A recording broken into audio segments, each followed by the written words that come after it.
জীবন নিয়ে স্বপ্ন দেখাটা খুবই সহজ, কিন্তু জীবনটাকে স্বপ্নের মতো করে সাজানো বড্ড কঠিন।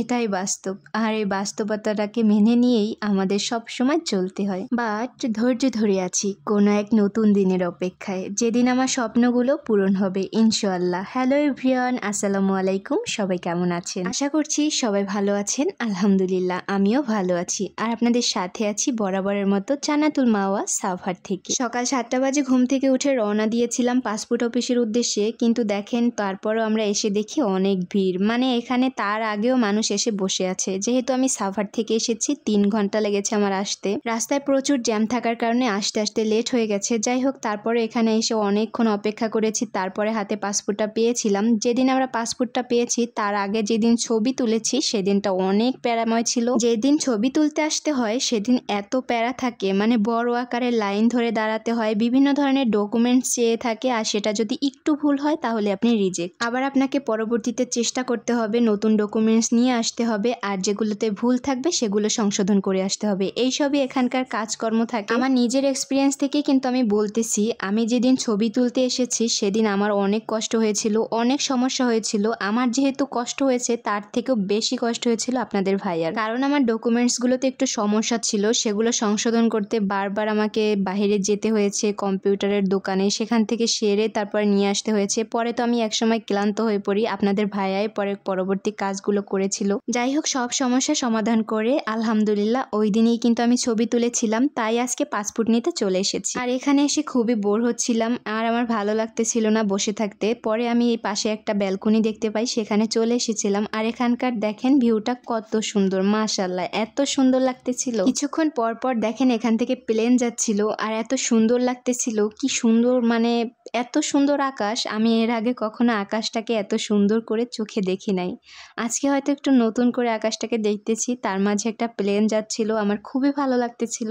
আমার কাছে মনে হয় মানুষের মন খারাপ থাকলে বাহিরের প্রকৃতিকে দেখা উচিত, যখন মানুষ বোর ফিল করবে তখন আকাশটাকে দেখা উচিত। কারণ আমি নিজের এক্সপিরিয়েন্স থেকে বলতেছি, এত সুন্দর লাগে তখন, সব কিছু ভুলে মনে হয় যেন আমি নিজেই আকাশে উড়ে বেড়াচ্ছি। যাই হোক, অনেকক্ষণ এখানে দাঁড়িয়েছিলাম, মেবি 2 ঘন্টার মতো এখানে দাঁড়িয়েছিলাম। তারপর আমি ভিতরে চলে আসি, কারণ আমাদের নাম ডাকতে ছিল। আপনাদের ভাইয়া ওই তো দাঁড়িয়েই আছে সেই লাইনের কাছে, কখন আমাদেরটা দিবে তখন আমরা নিয়ে আসব। আর এখানে হচ্ছে আপনাদের ভাইয়ার আগের যে পাসপোর্ট ছিল এটার হচ্ছে মেয়াদ শেষ হয়ে গেছে, সেজন্য আমরা নতুন করে আবার করেছিলাম। যাই হোক, এই তো আপনাদের ভাইয়া কিন্তু সেই পাসপোর্ট নেওয়ার জন্যই চলে এসেছে, কারণ সেটা ছাড়া দিবে না।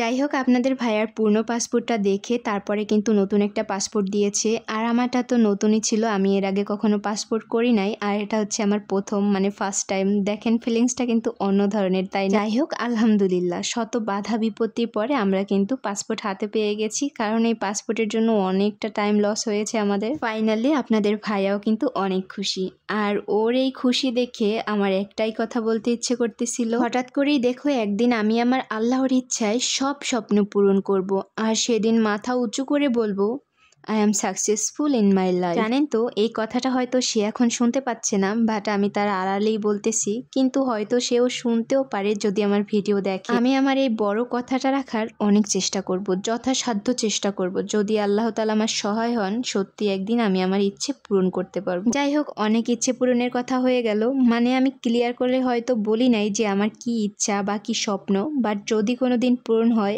আল্লাহ চাইলে পূরণ হলে আপনাদের সাথে অবশ্যই শেয়ার করব। যাই হোক, তো আমরা পাসপোর্ট নিয়ে বের হয়ে যাচ্ছিলাম, আর বের হওয়ার পথে দেখেন এখানে একটা মাধবীলতা ফুল গাছ ছিল, আর এই ফুলটা আমার ভীষণ পছন্দ। ছোটবেলায় অনেক দেখেছি, আমাদের নানুর বাড়িতেও ছিল, বাট এখন আর দেখি না। আজকে হঠাৎ করে এই ফুল গাছটাকে দেখতে পেলাম এখানে, আর আমার অনেক ভালো লাগতেছিল। এত সুন্দর ফুল ফুটেছিল গাছের উপরে, মানে উপরের অংশে কিন্তু বেশি ফুল ছিল। যখন ব্যালকনিতে দাঁড়িয়েছিলাম তখন হয়তো আপনারা দেখতে পেয়েছেন। যাই হোক, এরপরে হচ্ছে খুবই ক্লান্ত ছিলাম, এখানে একটু বসে পড়েছিলাম। আর এই রাস্তার ধারের মামার হাতের দই চিড়েটা এত মজা করে বানায় যা বলার মতো না। আমার কিন্তু এই যে দই চিড়ার রেসিপিটাও কিন্তু দেওয়া আছে শর্ট ভিডিও আকারে, আপনারা চাইলে কিন্তু রেসিপিটা দেখে আসতে পারেন, আমার এই চ্যানেলেই কিন্তু শর্ট ভিডিও আকারে দেওয়া আছে। যাই হোক, এই দই চিড়ে কিন্তু আমি আজকে দ্বিতীয়বার খাচ্ছি, কারণ এর আগে আমি যখন খেয়েছিলাম, ফার্স্ট টাইম যখন এখানে এসেছি, তখন এখান থেকে আমি 2 প্লেট একাই খেয়ে নিয়েছিলাম, এত ভালো লেগেছিল। আজকেও আবার নিয়েছি। আর এই দই চিড়ের প্রাইসটাও কিন্তু খুবই অল্প ছিল, মাত্র 50 টাকায়